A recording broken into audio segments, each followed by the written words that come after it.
सहनाववतु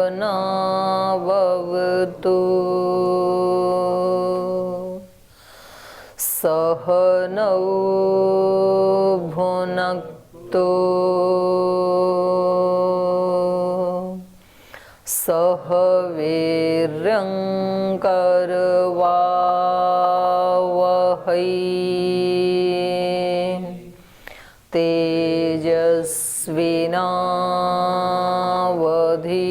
तेजस्विनावधीतमस्तु मा विद्विषावहै।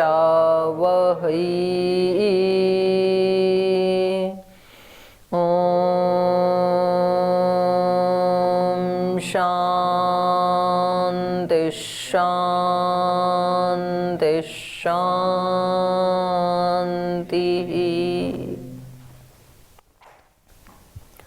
सूत्र पाठ। आत्मा प्रकरणात् अविभागेन दृष्टत्वात् ब्राह्मेण जैमिनिरुपन्यासादिभ्यः चित्तन्मात्रेण तदात्मकत्वादिति औडुलोमिः। एवमपि उपन्यासात् पूर्वभावादविरोधं बादरायणः संकल्पाद एव तु तच्छ्रुतेः अतएव च अनन्याधिपतिः अभावं बादरीर आह हि एवं भावं जैमिनिर्विकल्पामननात् द्वादश अहवद उभय विधम बादरायणो अत तन्वभावे संध्यवद उपपत्तेः भावे जाग्रतवत् प्रतीपवद आवेशस्तथा ही दर्शयति स्वाप्यय संपत्त्योरन्यतरापेक्षामविष्कृतं हि जगद्व्यापारवर्जं प्रकरणाद् असन्निहितत्वाच्च प्रत्यक्षोपदेशादिति चेन्नाधिकारिकमण्डलस्थोक्तेः विकारावर्ती च तथा हि स्थितिमाह दर्शयतश्चैवं प्रत्यक्षानुमाने भोगमात्रसाम्यलिङ्गाच्च अनावृत्तिः शब्दात् अनावृत्तिः शब्दात् इति चतुर्थ। चलिए वेदांत दर्शन के चतुर्थ अध्याय का भी ये अंतिम पाद है, चतुर्थ पाद है, और इस शास्त्र का भी ये अंतिम पाद है। पिछले तृतीय पाद में हमने ये जाना कि जो देवयान मार्ग के पथिक हैं, जो ब्रह्मोपासक हैं, तो उनकी मुक्ति का मार्ग कैसे होता है, किस माध्यम से वो ब्रह्मलोक को प्राप्त करते हैं। तो इसमें छांदोग्य और बृहदारण्यक दोनों उपनिषदों के प्रमाणों से हमने ये जाना कि ये आत्मा जो है ये स्थूल और सूक्ष्म दोनों शरीरों का परित्याग करके और मुक्त होकर के अब जो ब्रह्मलोक को प्राप्त हुआ है, तो इससे आगे फिर ये मुक्ति में कैसे रहता है ये हम अगले पाद में पढ़ेंगे। माने मुक्ति की अवस्था पर्यंत तृतीय पाद में इन्होंने हमें बताया। तो इसमें दो मत आए, एक बादरी आचार्य का, बादरी आचार्य मानते हैं ब्रह्मलोक भी कोई कार्यलोक ही है पृथ्वी लोक की तरह, और जैमिनी आचार्य मानते हैं कि नहीं, ये ब्रह्मलोक का मतलब क्या है, ब्रह्म को देखने की योग्यता का प्राप्त होना। तो पहले योग्यता प्राप्त होती है फिर हम उसको देख पाते हैं। तो ये बादरायण आचार्य ने इन दोनों का समन्वय कर दिया कि इसमें कोई विरोध नहीं है, ये उचित ही है। यदि कोई कार्यलोक भी है तो भी कोई दिक्कत नहीं है, क्योंकि पहले उसको देखने की योग्यता आनी चाहिए व्यक्ति में, फिर वो ब्रह्म को प्राप्त होता है। और यदि हम इसका अर्थ केवल देखने की शक्ति ऐसा अर्थ मानते हैं, क्योंकि इन्होंने बताया था ना, पहले ब्रह्मलोक को प्राप्त करता है फिर पर ब्रह्म को प्राप्त करता है। तो यदि हम उसको कार्यलोक माने तो भी दिक्कत नहीं है कि उस लोक के बाद फिर वो परब्रह्म को प्राप्त होता है। तो एक सीक्वेंस है। तो जैसे हमने पीछे की इतनी चीजों को माना, अर्ची को, षणमास को, आदित्य को, आदि आदि को माना, ऐसे एक ब्रह्मलोक को भी मान लेंगे, उसमें क्या दिक्कत है। उसके बाद ब्रह्म को प्राप्त होता है। और यदि इसका अर्थ यहाँ पर ब्रह्म को जानने की योग्यता ये अर्थ है तो भी ठीक है, लेकिन दोनों ही स्थितियों में अंतिम प्राप्तव्य क्या है, ब्रह्म ही है। तो दोनों में कोई विरोध नहीं है। तो यहाँ तक हमने पिछले पाठ में पढ़ा था, तृतीय पाद में। अब चौथे पाद में ये कह रहे हैं कि मुक्त होने के बाद इस आत्मा का क्या स्वरूप होता है, कैसे ये ब्रह्म में रहता है, इसकी दिनचर्या आदि कैसी रहती है, अनुभूतियां क्या होती है, तो वो सब इसमें बताया है। जो कि मनुष्य जीवन का सबसे अंतिम जानने योग्य कोई तत्व है तो वो ये है। फिर नचिकेता ने यमाचार्य जी से यही पूछा था कि ये बताओ मृत्यु के बाद क्या होता है। यहाँ ये पूछ रहे हैं कि मोक्ष के बाद क्या है। मोक्ष तो प्राप्त कर लिया इसने इस जीवन में, मनुष्य जीवन में, इसके बाद आगे कैसे होता है, मुक्ति में कैसे रहता है, तो उसका यहाँ पर वर्णन किया जा रहा है। संपद्याविर्भाव श्वेन शब्दात्।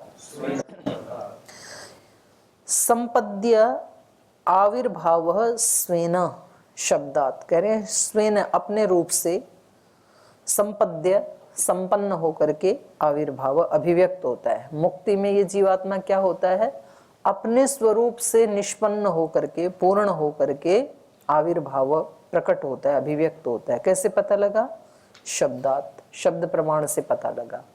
इससे पहले इस जीवात्मा का अपना स्वरूप संपूर्ण नहीं होता है, अधूरा ही रहता है। पूरा कब होता है, ये ब्रह्म के साथ मिलने के पश्चात। ब्रह्म के साथ तो ये अभी भी मिला ही हुआ है, क्योंकि ब्रह्म से राहित्य तो है ही नहीं कभी भी। लेकिन इस समय मिला हुआ होकर के भी उसकी अनुभूति नहीं कर पा रहा है। अनुभूति इस समय किसकी करता है, प्रकृति की, संसार की, शरीर की, इंद्रियों की। तो इस समय शरीर आदि के सुखी दुखी होने पर ये अपने आप को सुखी दुखी मानता है। तो ब्रह्म के साथ रहते हुए भी उसकी अनुभूति नहीं है। लेकिन मुक्त अवस्था में ये सतत अपने आप को ब्रह्म के साथ अनुभूत करता है। ये अंतर है। संपद्य स्वेन आविर्भाव ब्रह्मोपासको विद्वान खलु शरीरात् उत्क्रम्य ब्रह्मणि संपद्यते संविशति तत्र संपत्तिं संवेशम लब्ध्वा सतस्य स्वेन रूपेण आविर्भावः प्रकटीभावः भवति।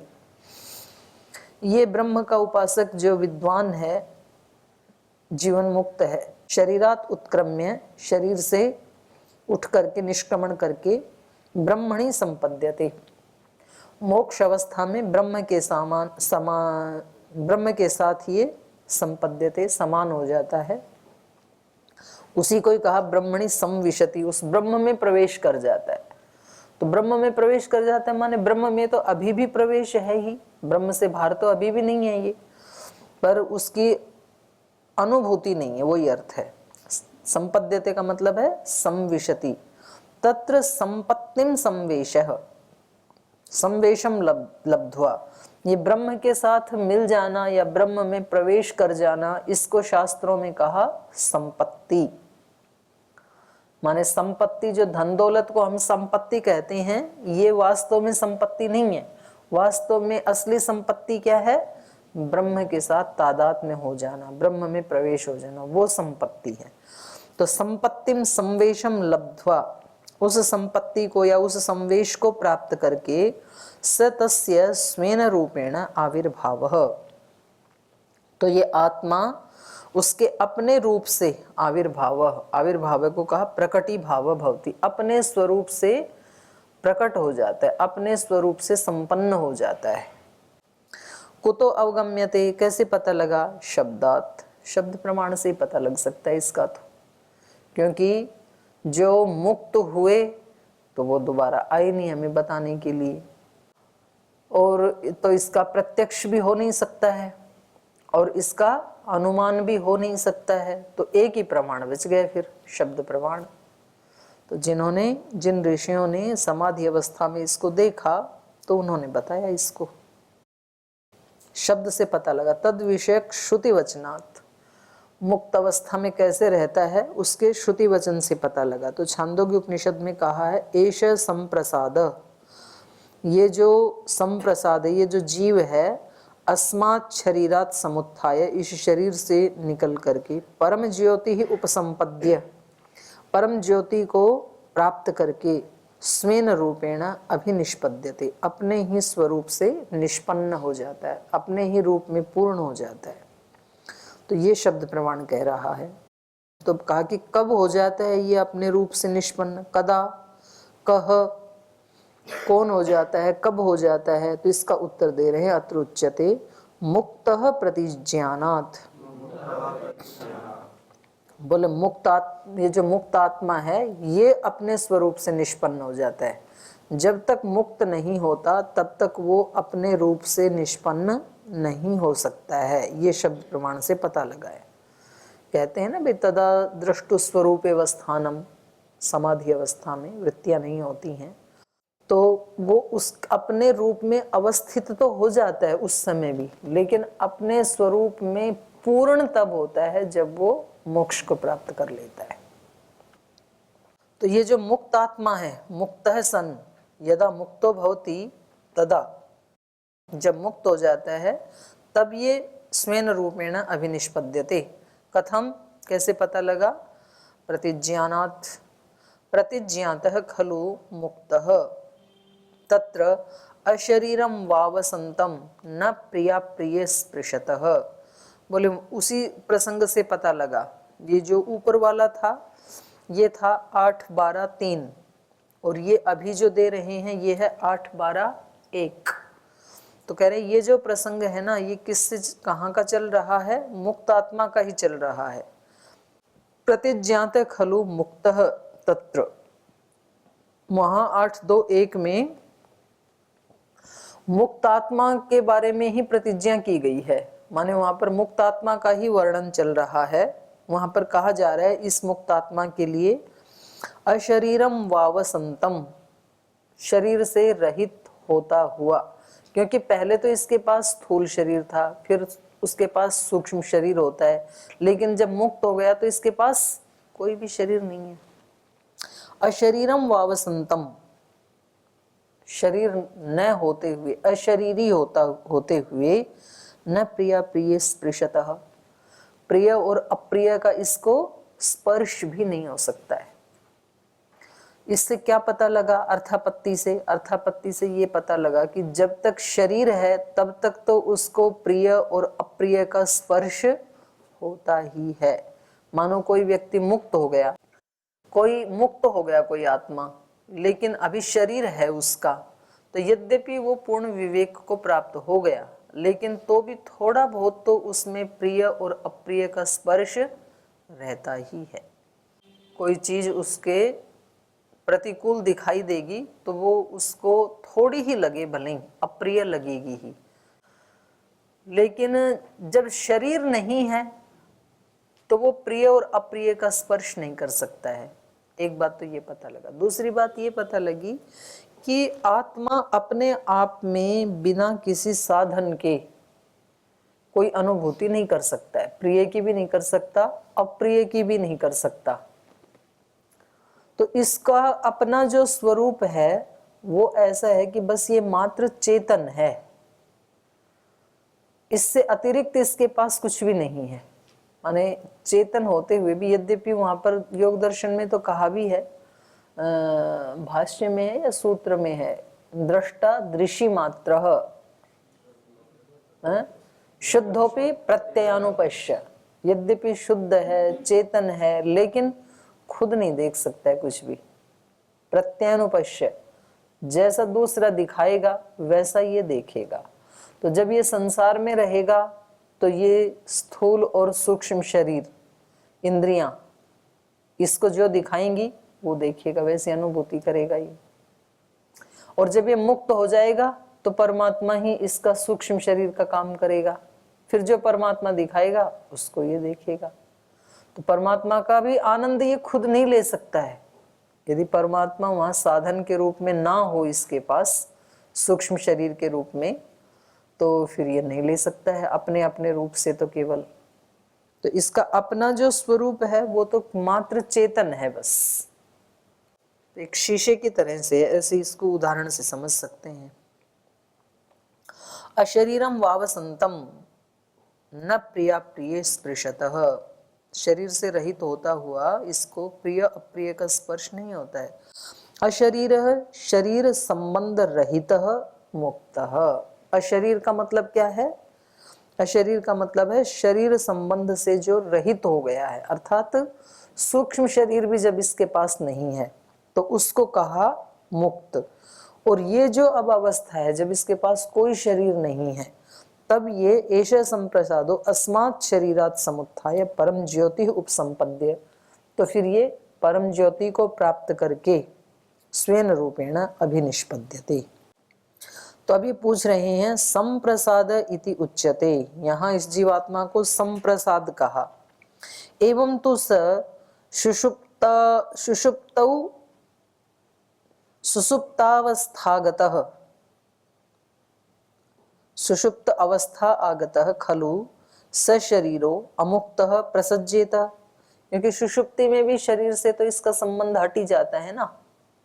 तो बोले इसको संप्रसाद आपने कहा है, तो इस प्रकार से तो सुषुप्त अवस्थागतः, सुषुप्ति अवस्था में जो आया हुआ आत्मा है, खलु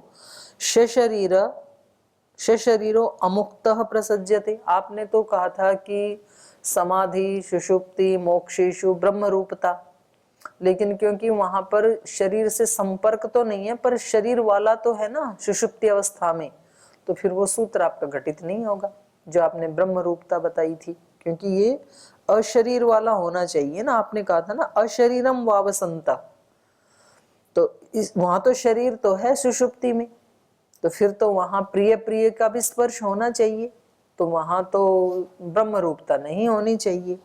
तो कहा शरीरो अमुक्तः प्रसज्जेत, तो सुषुप्ति अवस्था में तो मुक्त अवस्था की तुलना नहीं हो पाएगी, फिर वहां तो प्रिय प्रिय जुड़े रहेंगे। अत्र उच्यते, इसका उत्तर दे रहे हैं आत्मा प्रकरणात्।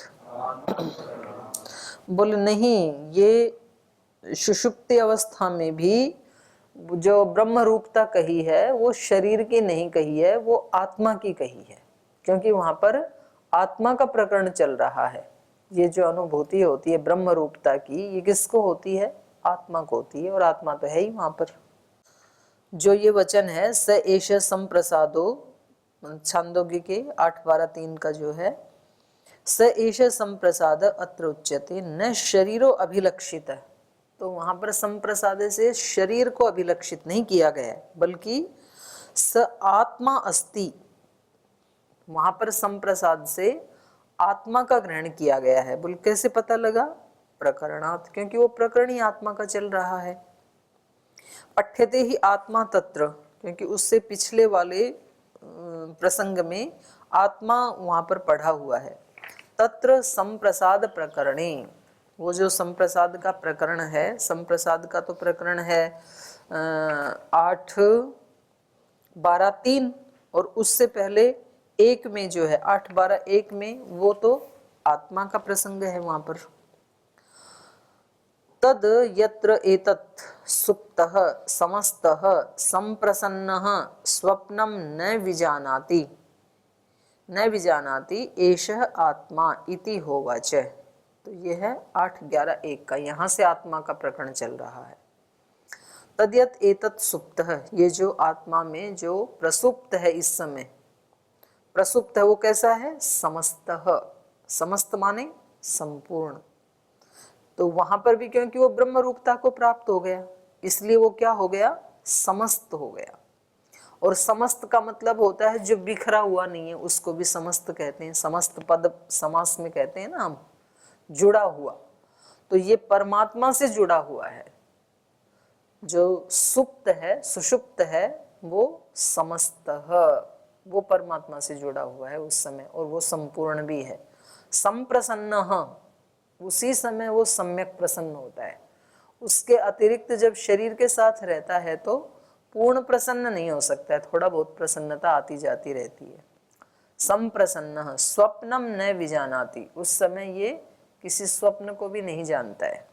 इति एष आत्मा इति होवाच, इसको हम आत्मा कह रहे हैं, माने ये इसका विशुद्ध रूप है आत्मा का। तो उसके आगे फिर ये कहा संप्रसाद है, तो संप्रसाद से क्या लिया जाएगा? आत्मा लिया जाएगा, शरीर नहीं लिया जाएगा।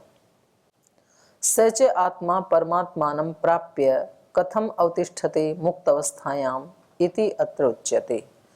तो अब इसका प्रकरण चला रहे हैं कि ये जो आत्मा है ये उस परमात्मा को प्राप्त करके मुक्त अवस्थायाम कथम अवतिष्ठते, मुक्त अवस्था में कैसे रहता है ये वो बता रहे हैं। अविभागेन दृष्टत्वात्, बोले उस समय मुक्त अवस्था में ये परमात्मा के साथ अविभागेन, अविभक्त होकर के, बिल्कुल उससे एकाकार होकर के ही रहता है, ऐसा दृष्टत्वात्, शास्त्र का वचन होने से। यही बात यहाँ भी आई थी ना।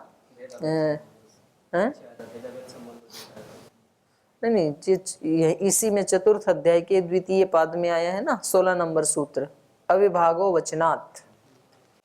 तो वहां भी यही बताया है अविभाग, वो वहां भी मुक्त अवस्था के बारे में ही कहा है कि ये कैसे रहता है, तो बोले अविभक्त होकर के रहता है। 4:2:16 तत्र परमात्मनि मुक्तात्मा अविभागेन, अविभागेन को खोला तात धर्मेण, ये मुक्त अवस्था में परमात्मा में ये जो मुक्त आत्मा है ये कैसे रहता है, अविभागेन, अविभागेन का मतलब है तात धर्मेण, तात धर्मेण माने ब्रह्म धर्मेण। अब ब्रह्म अभी तक ये शरीर में जब रहता है बद्ध अवस्था में, तब किसके धर्म से युक्त होकर के रहता है, शरीर धर्म से या प्रकृति धर्म से, और जब मुक्त हो गया तो ब्रह्म धर्म से युक्त होकर के रहता है, तात धर्मेण। कैसे मिल जाता है उसमें, तो उसका एक उदाहरण दे रहे हैं, लौकिक उदाहरण दे रहे हैं। दुग्धे जलम इव अवतिष्ठते, जैसे दूध में जल मिल गया तो अब जल कैसे रहता है, दुग्ध धर्म से युक्त होकर के, दुग्ध भाव से युक्त होकर के। अब उसको अलग नहीं किया जा सकता ना, दूध में से पानी को निकाल सकते हैं क्या एक बार डालने के बाद, नहीं निकाला जा सकता है। तो ऐसे ही ये ब्रह्म के साथ तात धर्म से युक्त होकर के, ब्रह्म के धर्म से युक्त होकर के रहता है। माने एक तरह से यूं समझ लो कि ये ब्रह्म ही हो गया, जैसे जल मिल करके दूध ही बन जाता है, अलग नहीं होता है। तो जो दूसरे कुछ संप्रदाय कहते भी हैं कि भाई ये ब्रह्म ही हो गया, और यहाँ पर भी कह रहे हैं तात धर्मेण, ब्रह्म भाव से युक्त हो जाता है, और ऐसे हो जाता है जैसे कि दूध में जल मिल गया। तो फिर तो आत्मा और परमात्मा में कोई अंतर रहा ही नहीं। जब पानी जल में उसमें दूध में मिल गया तो दूध में और जल में कोई अंतर रहता है क्या, तो फिर तो ये परमात्मा ही बन गया। ये आएगा ना अर्थापत्ति से, तो ऐसा अर्थ नहीं है। माने ये परमात्मा तो कभी हो ही नहीं सकता है जीवात्मा, लेकिन फिर भी यहाँ पर कहा कि तद्धर्म से युक्त हो जाता है। तद्धर्म से युक्त होना तो वही होना होता है ना, कोई वस्तु तद्धर्म से युक्त हो गई, जैसे मानो कोई पदार्थ अग्नि धर्म से युक्त हो गया तो क्या हो गया, वो अग्नि ही हो गया। जैसे लकड़ी आदि को डालते हैं, वो अग्नि धर्म से युक्त हुआ, तो अब वो लकड़ी अलग थोड़ी बची, क्या हो गई, अग्नि ही हो गई वो। तो ये जब ब्रह्म धर्म से युक्त हुआ तो ब्रह्म ही हो गया, पर ब्रह्म तो आत्मा कभी हो नहीं सकता है, ये भी हमने पढ़ा है। तो इसका क्या अर्थ लेंगे फिर, इसका अर्थ ये है कि इसमें जितनी सामर्थ्य है ब्रह्म के धर्म को ग्रहण करने की, उतना ये पूर्ण रूप से युक्त हो जाता है उससे। जैसे लोटे को सागर में डालेंगे तो वो कितना भर सकता है, जितनी उसकी सामर्थ्य है। तो लोटे के जल में और समुद्र के जल में कोई अंतर नहीं रहता है, बिल्कुल वैसा ही रहेगा। लेकिन तो भी पूरा समुद्र तो लोटे में नहीं भरा जा सकता है। तो ईश्वर के धर्म को जानने की, उसके ज्ञान को, प्रेम को, करुणा को, जितने भी भगवान के धर्म हैं, गुण हैं, उन सब को जानने की जितनी इसकी सामर्थ्य है मैक्सिमम, उतनी ये ग्रहण कर लेता है। तो उस रूप में यहाँ पर कहा है तात धर्मेण। तो मुक्त अवस्था में ये उसी के धर्म से युक्त हो जाता है, ब्रह्म के धर्म से। दुग्धे जलम इव अवतिष्ठते दृष्टत्वात् श्रुतौ दृश्यते, इसका प्रमाण दे रहे हैं। तस्मात् यथा क्रतुरस्मिन् लोके पुरुषो भवति तथा इतः प्रेत्य भवति, इसका छांदोग उपनिषद का ही प्रमाण दे रहे हैं। यथा क्रतु अस्मिन् लोके पुरुष भवति, जैसे क्रतु वाला, तो क्रतु का एक अर्थ संकल्प भी होता है, एक अर्थ कर्म भी होता है। जिस कर्म वाला या जिस संकल्प वाला ये आत्मा इस लोक में होता है, तथा इतः प्रेत्य भवति, वैसा ही यहाँ से जाकर के भी हो जाता है। अब मानो जीते जी जो ब्रह्म उपासक है वो किस क्रतु वाला था? ब्रह्म संकल्प वाला ही था, ब्रह्म भाव वाला ही था वो। तो यहाँ से जाकर के भी वो कैसा हो जाएगा? ब्रह्म भाव वाला ही होगा, ब्रह्म धर्म वाला ही होगा। अब यहाँ पर कोई व्यक्ति किसी आसुरी भाव से युक्त है, तो यहाँ से जाकर के भी वो कैसा होगा? आसुरी भाव से ही युक्त होगा, ऐसी ही किसी योनि में आएगा वो। तो यहाँ पर इन्होंने कहा यथा क्रतु अस्मिन लोके पुरुषो भवति। तो इसलिए व्यक्ति को ज्यादा ये भी ख्याल नहीं पाल के रखना चाहिए कि चलो भाई अब के जीवन में तो हम कुछ कर नहीं पाए, पर अगले जीवन में तो हम बिल्कुल स्टार्टिंग से, बचपन से ही कोई दोष आने नहीं देंगे और बिल्कुल हम ब्रह्म भाव में ही जिएंगे। तो ऐसा हो नहीं सकता है, क्योंकि जिस भाव से इस लोक से व्यक्ति जाएगा बिल्कुल वैसे ही भाव से युक्त वो अगले जन्म में भी होगा। और यही बात मुक्त आत्मा के लिए भी है कि वो यहाँ जीते जी हमेशा जीवन मुक्त होने के बाद कैसे रहा? ब्रह्म भाव से युक्त ही रहा। तो शरीर का नितांत मुक्ति होने के बाद भी एक हो गई जीवन मुक्ति, जीवन मुक्ति तो सशरीर होती है, और एक हो गई नितांत मुक्ति, दोनों शरीर छूटने के बाद। तो जैसा इस शरीर से युक्त जीवन मुक्त अवस्था में रहता था ये ब्रह्म भाव से युक्त, वैसा ही वहां पर भी जाकर हो जाता है। यथा क्रतु अस्मिन लोके पुरुषो भवति तथा इतः प्रेत्य भवति। ब्रह्म क्रतुर ही ब्रह्म उपासको भवति। ये ब्रह्म का जो उपासक है ये तो ब्रह्म क्रतु वाला ही होता है। स मुक्त सन ब्रह्म धर्मी भविष्यति एवं। तो इसलिए वो मुक्त होकर के भी क्या बनेगा? ब्रह्म धर्म वाला ही बनेगा। तथा च तात धर्म्यम अपि श्रुतौ पठ्यते। तो वो तात धर्म जो ब्रह्म धर्म वाला हो जाता है ये भी हमने श्रुति में पढ़ा है। यदा पश्य पश्यते रुक्म वर्णम कर्तारम ईशम पुरुषम ब्रह्म योनिम तदा विद्वान पुण्य पापे विधूय निरंजनः परमं साम्यम उपैति। यदा पश्य, जब ये दृष्टा रुक्म वर्णम कर्तारम ईशम पुरुषम ब्रह्म योनिम पश्यते, जब उस परमात्मा को देख लेता है, ये सारे उसके विशेषण है। वो परमात्मा कैसा है? रुक्म वर्ण वाला है, माने रुक्म तो सोने को कहते हैं, तो ऐसे गोल्डन प्रकाश से युक्त है। जो कर्तारम, जो सबका करता है, ईशम सबका स्वामी है, और ब्रह्म योनिम पुरुषम, ब्रह्म का अर्थ है यहाँ पर वेद, वेद का भी जो कारण पुरुष है उसको। तो ब्रह्म योनिम पुरुषम यदा पश्यते तदा विद्वान पुण्य पापे विधूय, तब वो पुण्य और पाप इन दोनों से छुट करके निरंजनः, तब वो निरंजन हो जाता है, अंजन रहित हो जाता है, और परमम साम्यम उपैति। देखो अभी भी हम जब इस शरीर में हैं, संसार में हैं, इंद्रियों के साथ हैं, तो भी परमात्मा के साथ साम्य तो है, लेकिन इससे छूटने के बाद जो साम्य होगा वो होगा परम साम्य, परमम साम्यम उपैति। मुक्त अवस्था में ही वो ब्रह्म के साथ परम साम्य को प्राप्त करता है। उससे पहले परम साम्य नहीं होता है। एक तो होता है ना थोड़ी थोड़ी समानता, तो वो भी एक तरह से इतने अंश में तो जुड़ा ही हुआ है व्यक्ति किसी से। और परम साम्य का मतलब क्या होता है? वही हो जाना, क्योंकि थोड़ी भी साम्यता में अंतर है यदि, तब तो वो वही नहीं होगा। और परम साम्य का मतलब हुआ परम समानता, माने वही हो जाना। तो ये मुक्त अवस्था में हो सकता है। परमम साम्यम उपैति, ये मुंडक उपनिषद का है। परम साम्य संपत्ति अत्र विहिता अस्ति। इस परम साम्य को ही क्या कहा है? संपत्ति, इसी को संपत्ति कहा है। तो ये आगे कह रहे हैं ब्राह्मण जैमिनी उपन्यासादिभ्य। तो कह रहे उस ब्रह्म में, ब्रह्म से अधिकृत होकर के, वो जो मुक्त आत्मा है जो ब्रह्म धर्म से अवस्थित होकर के रह रहा है, तो ब्राह्मण जैमिनी उपन्यासादिभ्य, माने दृष्टांत आदि से उपपादित किया जा रहा है इसको।